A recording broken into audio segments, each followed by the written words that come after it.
The market really wanted to go up at the beginning of the year. It went straight up through July pretty much without too much of any hiccups, a couple of small ones, but not a lot. And then you had the data start to really turn around. And I think that the ISM number started it. And I think that that manufacturing data was not just weaker than expected, not just sub 50, but something like 46. And I think that that was at the beginning. The jobs number cemented it. And I think that you also have a lot of global tensions that are happening, and you have a lot of levered trades in the market that are starting to unwind. The BOJ didn't help, and I think that had the Fed cut last week, you probably would have had less of an amplitude of problems, but the direction would still have been down. Funnily enough, some are saying that if the Fed does an emergency cut, that's going to exacerbate the yen carry trade unwind, which is going to make things even worse, say, for the equity market. Sarah, what do I do today? I think today is a lot of watching. I think that today is one of those days where you have to see, okay, do we settle in here someplace, or does this just continue to be a problem? And again, I think a lot of this is technical, and I would agree that the concern of the Fed doing an emergency cut or stepping in too hard is now going to then worry people even further in a way that that isn't necessarily going to be helpful. These markets now need to stabilize, but again, you have a lot of very levered trades. You have a lot of carry trades on the yen that were sell yen by technology. You're unwinding some of that. It's hard to understand when those technical trades stop, and I think that that's part of the issue, and maybe some better data on ISM services can help, but I don't think it solves the issue, because right now it's no longer about the fundamentals. It started with fundamentals, and then it started to unwind. I mean, you know, the futures continue to deteriorate here, with the S&P off 3.2%, the NASDAQ off 4.7% here. So it feels like a little bit of a kind of a frenzied mood in the market here today in terms of some of the selling pressure here, which begs the question, if you're the Federal Reserve, what do you do?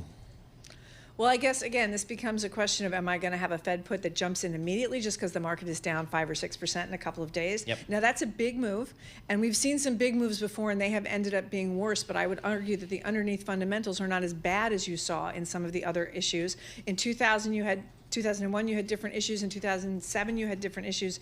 So I don't think that this is the same, but I do think that this is an exacerbation, and it's August, so trading is thin, and you always get the pendulum swinging too far. So the question becomes, is the underlying that bad? I don't think the underlying is as bad, but I think we need to settle a little bit before people can start to appreciate that. And we finally got the slowdown that everybody was looking for, but all of a sudden it became a shock that we were slowing down. Okay, so we wait a little bit till things calm down, but what's on my shopping list?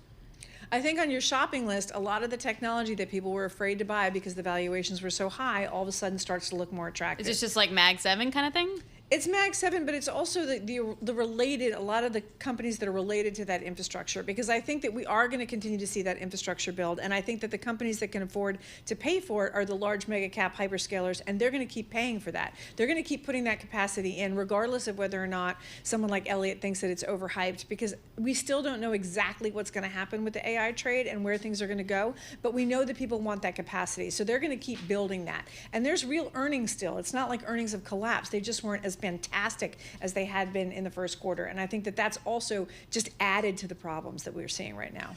So, I mean, I was off on Friday, as is wont to happen in the summer. Thursday, leaving the studio here midday, everything was fine. Soft landing, giving the Fed a pat on the back. Boy, September seems like a fine time to cut rates. But did things really change because the jobless claims came in a little bit light?